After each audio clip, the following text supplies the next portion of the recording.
बिस्मिल्लाहिर्रहमानिर्रहीम, अस्सलाम वालेकुम। सामी ग्रामी, आज मैं आपको वेल्डिंग हैज़र्ड और इसके जो प्रिकॉशंस हैं उसके मतलब आपसे शेयर करूंगा।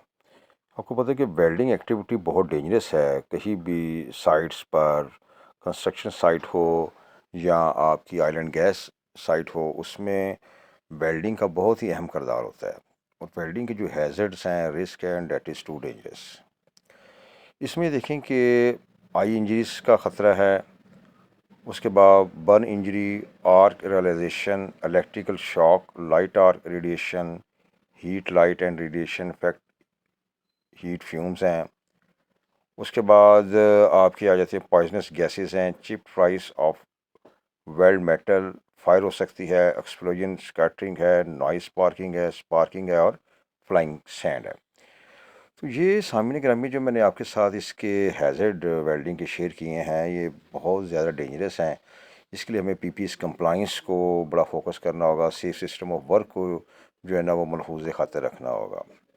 अगर हम इन हैज़र्ड्स को नहीं देखते और इसको हम फॉलो अप नहीं करते तो डेट इज़ वेरी डेंजरस, ये बहुत बड़ा लॉस हो सकता है।